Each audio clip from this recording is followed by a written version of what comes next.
congoyasika.com, congoyasika.net, c'est votre site. N'allez pas ailleurs. Vous allez trouver tous les infos sur l'Europe, l'Afrique, etc. Donc je vous conseille d'aller sur congoyasika.com, soit congoyasika.net.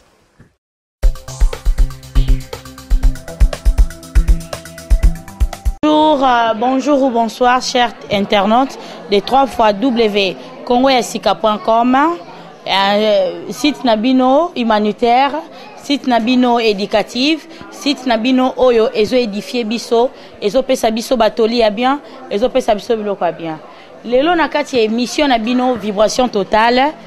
Votre humble servitrice toujours Liliane Mundeka Makila, donc Liliane Mundeka MM.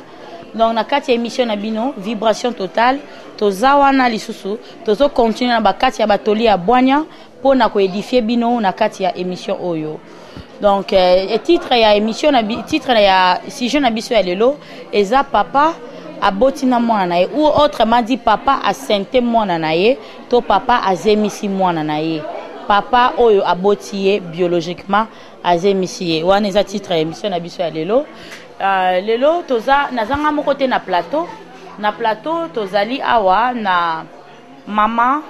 la sage ya Scandinavie ako se présenter, et puis toza na ba collègue na ngami balé oyo na oyo bango moko ba ko se présenter boye babango pour découvrir bango. Donc maman tokobana na yo se présenter. Kombo na ngai mama Buzi, mama Louise Buzi, navandi awa na kati ya Suède na Stockholm. Na pesi bino no sombote bandeko bazolanda biso pokwa elamu na esika nyonso tu bino bozwami. Merci. Na mon pandi to pesa micro et pas ya collègue na nga bino bo découvrir ye. Donc bino mo découvrir. Mbote na bino nyonso tu na balandi o bazali kolanda biso na air oyo na ngonga oyo. Moi je réponds au nom de Stéphanie la capricieuse, autrement dit la Miss Elala. Donc Kiboroyoka masolo otomemeli bino na ngonga oyo. Donc merci beaucoup. Maloba na collègue nanga, donc te représenter te yemora se présenter pour découvrir. Bonsoir et bonjour. Discance Bolandi Bisso, moi je me présente Bobo Bola, journaliste engagé dans le site. Il y a le site na biso oboyebi www.congoyasika.com. On a débat sans tabou. Merci. Bandeko balandi biso lisolo na biso oyo tozolo balelo tanto lobi tangu tozo va na vie ya famille na kati ya libota toza tomona toza na papa, toza na mama, toza na bana. Et puis na kati ya papa na ndenge toyebeli ndenge nzambe akela mokili nae ataki Adam ataki Ève. Et puis balobi la Bible dit l'homme quittera sa famille pour aller s'attacher à sa femme ou à son homme quoi. Mais oyo oyo lisolo oto moni lelo eza ndenge Biblia et recommandé bisote. Papa atiki mama, papa abimi na mwana na ye pe aboti na mwana na ye. Oyo Bible laksi biso ke mwana wana akokende kotika akokutana na molongani na ye po basala famille na bango. Et puis papa oyo aboti yo, papa propre s'il vous plaît, papa na ye biologique a préféré ko sangana nzoto na mwana na ye po ete babota bakomiti na niveau ya kobota quand bien même basala ki na ndenge ya molili ezalaki souhait na bango teke bakoma na niveau wana ya kobota. Donc lelo sujet na biso oyo tozolobela nako meka un peu koloba en bref kobeta ali solo oyo.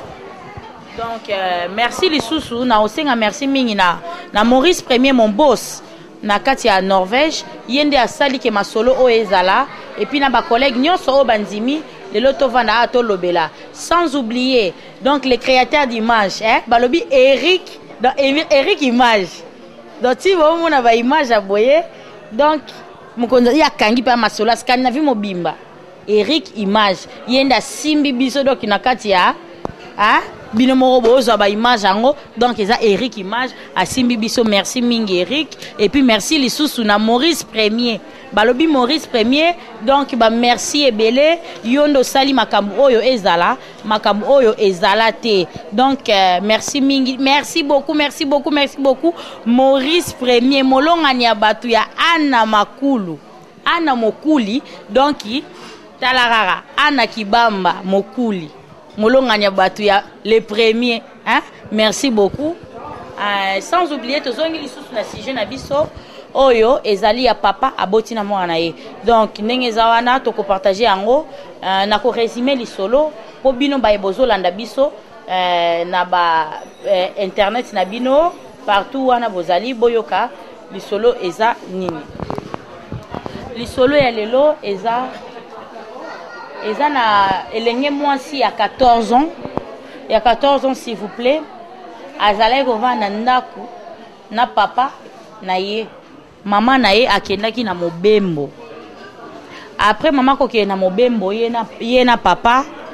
basili kokabwana na mobembo esika mama akendaki asali vie na ye mosusu donc wana mpe eza lisusu baconséquence ya divorce tolobela yango na sujet mosusu eke bavandaki ensemble atiki asundoleli papa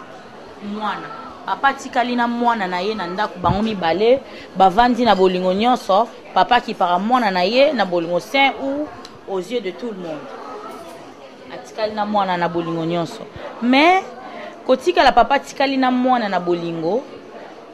biso toyeba ke papa tikali na mwana eza ya bolingo ya papa na mwana papa akomisi bolingo wana ya bolingo ya papa ya mwana ya mwasi na mobali papa akomi kokotela mwana wana eza témoignage ya mwana lobi eke alingi azala tobomba kombo na ye atikali na mwana na ndaku akomi premier jour ayaki mwana lali akoteli mwana na chambre na tongo na butu et puis ayebisi mwana asangana na mwana ayebaki te mwana 14 ans bi papa eza nini papa ayebisi ke te na coutume na biso eza nango problème te yo okoki kosangana na ngai na coutume na biso et puis mwana asangani na mwana ayebisi mwana kete na coutume na biso papa sangana na mwana ye pona bolingo eza coutume na biso et puis mwana comme kosangana papa et comme vraiment habitude et jusqu'à ce que mwana ayaki kokoma na zemi mwana komi na zemi na kati ya mboka oyo précisément na kati ya Suède pe lelo oyo mwana komi na zemi social aye koyeba makambo oyo batuni mwana oza na zemi ya nani mwana bina sangana mobali mususu te kaka papa nanga mais papa na yo aza papa na yo ndenge nini yo okoma na zemi na yo te tosangana na papa et puis mwana baye kosala mwana opération abosi basali ya deux neke bimi ke mwana ya papa et puis papa s'est justifié autrement en ce moment tozoloba papa aza na prison siko mwana oyo azoloba atuni question soki alimbisa papa na ye na o papa na ye asali ye to alimbisa ye te aza vraiment na pasi mingi pe na mutema mais tokoparti tokosola ngona bandeko bayeba koloba avi na bango eza nini po na sujet oyo topesi la sage ya Scandinavie parole. Merci mingi mama Liliane na kati ya émission oyo toujours pona kosunga bandeko ya ba famille ya biso nyonso tu ba congolais tolingi mingi tosungana na nzela na émission oyo likambo oyo eza likamoko ya somo oyo ekweyaki na kati ya Suède mais eloko nalingi naloba pe bana ya lelo oyo en tout cas toza na biso baboti toza na pasi mingi na mitema mpona bana na biso na ntango na biso ezalaka boye te na ntango na biso surtout côté abima bana bazali kolata correctement et puis mwana auti kokende nzela ya klasi bana bazalaki akei klasi pe azongi mais bana lele oyo bazo monisi bakoyokisa biso baboti pasi mingi comportement na bango abima na bango tomoni makambo ebele pe bazozwa na nzela ya internet donc mwana ndimi ti kokende bandeko kolongola nanu na bilamba ti kokende kutana na papa na ye bandeko na tango na kala biso zali kobenga ngo bondoki mais na siko en tout cas tomoni ke ezali misala mabe makasi mingi oyo ekomi na bana lelo kolata bakilote bakolan mwana muke esika mikolo bazali mwana muke azoya kokota akopesa pe ata mbote te pe afungoli miso azotala bamikolo yango nomoni bakawa nezokoma mpo mwana aza na somo ya mikolo te na batata pe mususu ndenge batata bazali wana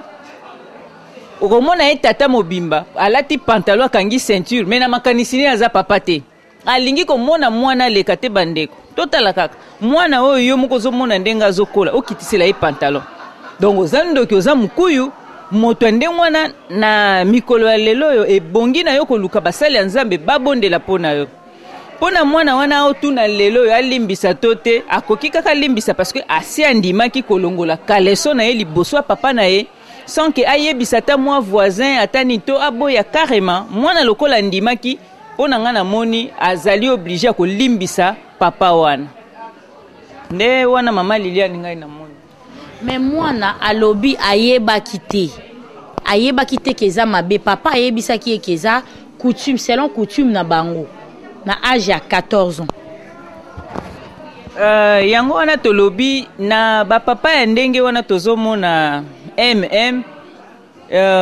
bamama ya ndenge wana bapapa ya bongo bazali oyo tozobenga bamukuyu to mpe bandoki donc misala mabe miso milai kaka likolo ya bana okende koyebisa mwana eza coutume na ntango na biso ya kala même soki alobi coutume bapapa bazali kokende sukola na bana mibali na ebale bamama bazalaki na bana basi epuis bakoko na biso balataka babilamba lokola biso tolati te me toyokaka te ke papa moko aboti na mwana na ye wana papa wana aza ndoki misala mabe ebongi na ye koluka basali ya nzambe yango wana omoni na kongwasika.com nyonso ekomi ya sika mpona mentalité ya biso ekoma ya sika misala na biso ekoma ya sika tokende tolanda biso nzela ya losambo mpe tozongela ndambo oyo bakoko na biso ndenge biso tokolaka na nzela ya bokoko yango wana nazopesa mpenza merci mingi na ndeko na ngai oyo asimbi baimage ya lelo na kombo ya Eric Photo botala kaka misala malamu azosala tolanda exemple wana naza lisusu na mwana na ngai nalingaka mingi na motema nabengaki bobolebo aza mwana oyo azopesa toli na kati ya Scandinavie azolanda jeunesse ya lelo ndenge nini mentalité koki kochange nakanisi mwana wana nalingi ye mingi yango napesi ye mbote mingi esika nyonso aza na mosala malamu azosala merci mama Liliane awa na mpanzi tolobi mama atake bapapa Maman alobi ke ba papa bino boza bandoki parce que yo comment se fait-il que yo papa vraiment moi na oya yo makila na yo ton propre sang ata lati mini ata lati caleçon ata lati string devant yo vraiment et hôtel misabilo kwa nzoto na yo vraiment biloko kwa nzoto no ko hôtel mapona mwana ya oyo boti mwana ya yo propre mwana na yo propre vraiment ata lati string ata za mutakala biloko kwa nzoto no hôtel mandeni ok ça mon eza coutume donc bobobola yemo alobi yazo lobela na ba papa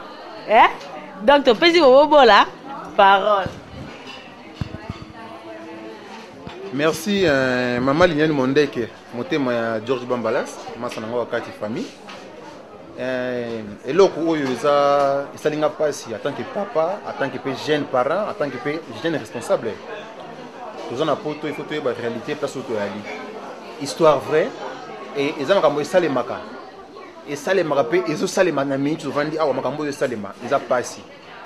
tous a séduit na ba habillement ya bana na biso awa na poto tous a séduit na ba habillement ya bandeko na biso awa na poto tous a séduit na accoutrement ya bandeko na biso basi awa na poto bon au moins quand même ba jeune a rolo ba que jeunesse sans amona poto à se topper mais un papa ezaki ndoki oui parce que papa a na sagesse asa mukolo ayebi nini mabe nini malamu ezaki ndoki comment yo un papa ose la séduire moi na yo boti ton propre sang mais c'est grave ezala raté de ezaba sujet moko o eza sans tabou eza mawa mingi ba histoire vraie ozo leka na communauté na biso eza mwa pasi yango to continuer ka toujours ko pesa ba message to solo la makambo eza ba émission moko ya kitoko mingi donc soko za vraiment na temps ikambo ebetu na mutema yaka solo la maman Liliane Mondeke azawana maman ayena changement ba donner ayeko changer ba donner aye kopesa bino batoli bahistoire vraie makambo ezoleka na vérité na communauté congolaise ere tolobi message eleka mais eza toujours famille ere maman na papa bamoni famille bamoni maman bamoni famille mais makambo boye eza grave eza basujet moko sans tabou comment un papa okozala excité devant mwana oboti déjà makambo moko eza pasi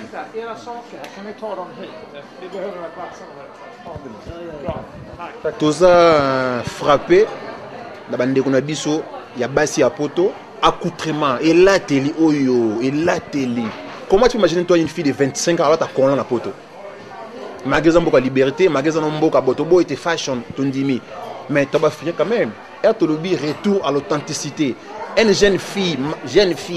il y a 25 ans elle a dit collant à na poto otamonango na single o été toi na moi non papa ko était ndengeni et ça par exemple pe bino pe maman pe bozwa pe boye bandenge na wela teli collant en plus collant ya pamba excusez-moi na terme collant ya pamba excusez-moi collant ya pamba na poto fille à 25 ans la tiango déjà pas si émission vraiment na CP na émission yo yango na vraiment que na lobby de émission vraiment donc une place na aux vraiment dans na sengo donc émission sans tabou tout le vérité aux caché ils a raté to condamner bandenge so basi biso ngamo ko en personne mobali penano to ça va tout soni vraiment omona ka mutu moko boye jeune moko boye pasa lingaki okipe kuna o vie moko linga petit moko yona pe libaya Facebook ekona pasa ko lingana ba Skype koma lakisa natala vraiment lakisa natala Skype lakisa natala cha vidéo eza pasi na ko monopoliser parole te merci maman na initiative maman Munde Kazui na remercier merci encore maman merci mingi vraiment merci merci beaucoup Bobo Bola na oyo loba mais vraiment naza d'accord na te côté ya bacoudrement parce que bino pe mibali ne pe bino pe wa kale so pété vraiment acoudrement ezana te so yondo ozana to moni mwasa za mutakala ozana mwasi no to omoni mwana yo mwana ta za mutakala yo ebiki weza mwana yo il faut que olanda ekaka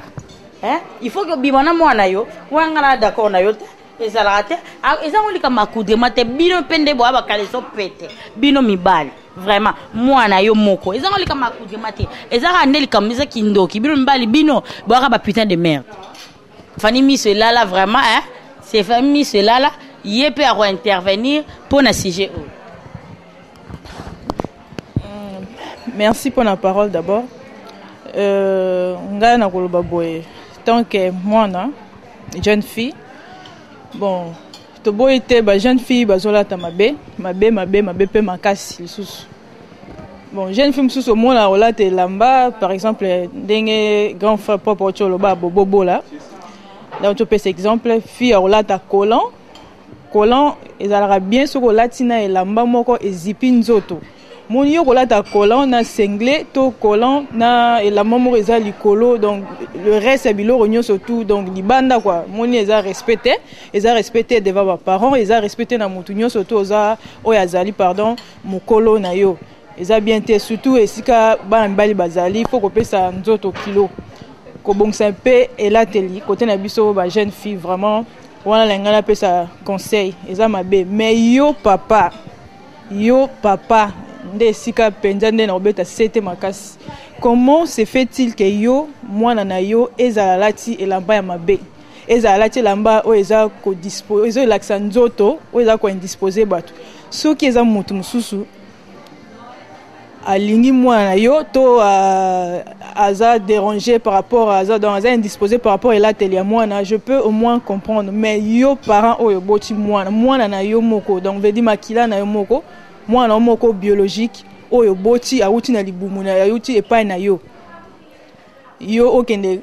kopengwa po moni mwana yo alati babilamba oto benga bilamba mabe mais ekosalma te quand même après tout donc ça peut pas se passer comme ça ezalaka te ata mokie te pe en plus okoma na niveau jusqu'à où obanda kolanda mwana na yo tina kati ya chambre okoteli na chambre olongoli bilamba pe oyoki soni te obangi te omati likolo ya mwana donc vraiment eza pasi makasi en tout cas na regretter vraiment na comportement na ba papa oyo baza likanisi wana bazo sala bongo eza vraiment pasi po yo papa ndenge ni bato bakopesa yo respect po papa bongo na nzela lelo nga so namoni yo nayebi kosala mwana oyo eloko wana en tout cas vraiment kolimbisa ngai respect ozala susu te ndenge eza so nazopesa yo respect likolo nazopesa yo respect makasi en tout cas ekodiminuer par rapport à réaction oyo esali epa mwana yo donc cela veut dire que okosala mpe ntango osala yango mpa makila na yo propre ntango osala mpa mwana awuti epai na yo donc c'est vraiment facile osala yango na mwana motu mosusu pour na mwana motu mosusu osala yango vraiment sans pitié quoi donc ekozala makasi koleka le plus pur donc moni eza vraiment bien te bapapa tomeka kochanger mwana yo faut koyeba kofana na ye ezala que soit bilamba alati to accoutrement na yo quoi que ce soit ntango aza mwana na yo pesa ye conseil soki alati mabe kolinga te oluka makambo mosusu donc conseil ça suffit pour l'enfant. Merci beaucoup. Bon wana nakopesa pe mbote na bandeko na ngai nazo rappeler toujours grande sœur propre na kati ya Stockholm grande sœur propre d'Adorine Kiana donc mbote na esika ozali na lela trop po yo no za ndeko na ngai numéro 1 na kati ya mboko yo donc natikaka na yo moko na lela fort na mbala na yo tonton Yves Ndinda kwa mbote na bino esika bozali kuna kati ya Houding bon toza na kati ya Stockholm précisément na Suède. Merci beaucoup. Bye. Merci beaucoup. Merci beaucoup na ba intervention na bino et puis temps eza vraiment mingité mbala sima toko continuer lisolo na biso oyo ya lelo mais vraiment na sengi na ba union surtout oyo baza balingi ba intervenir pour likambo oyo parce que sujet oyo et ko continuer au benga biso numéro na biso 076 74 30 199 wana pona biso bata ya Suède et puis bato libanda ba ocha 0046 et puis au composé numéro et puis na pesi vraiment merci mingi na ba union so bazita ba Hollanda biso merci na Eric Image parce que son ye masolo ezate. Merci beaucoup na mon boss Maurice Premier na kati ya Norvège. Merci na binonio surtout donc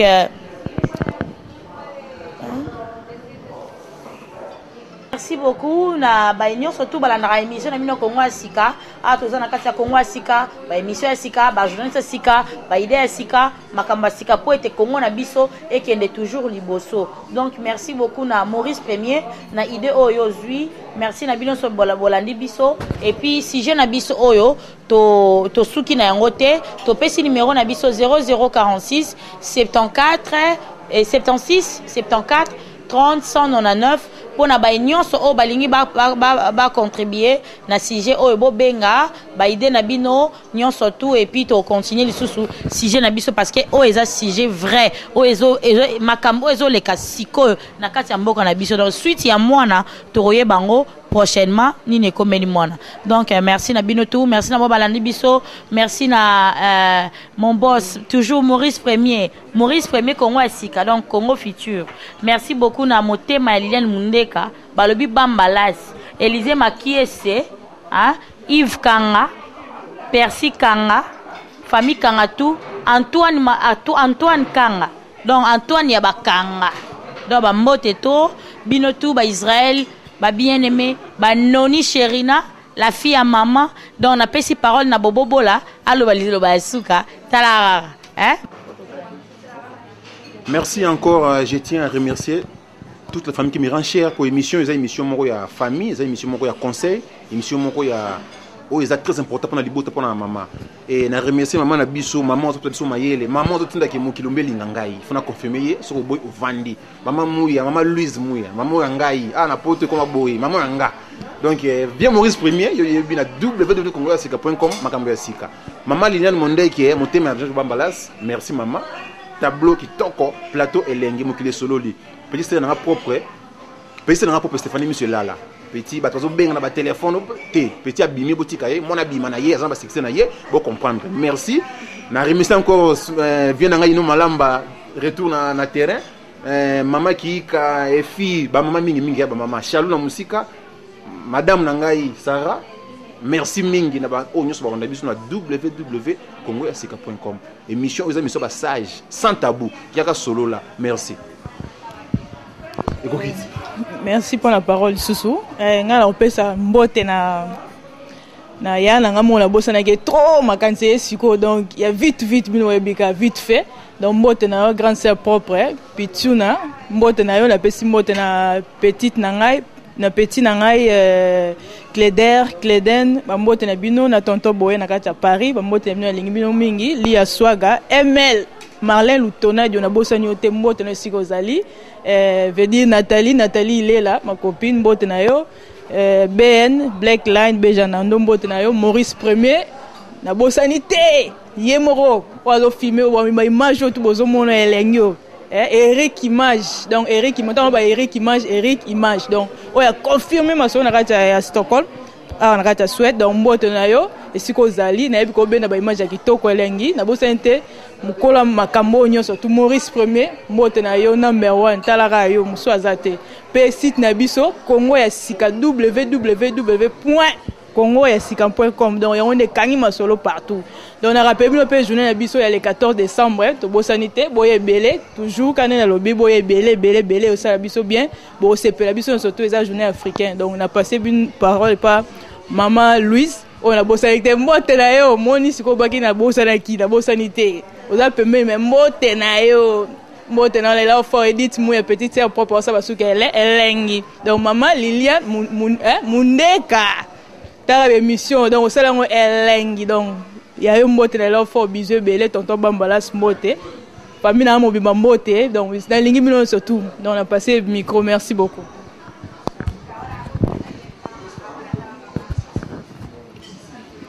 Bandeko balandi merci mingi na bino nyonso bolandaki biso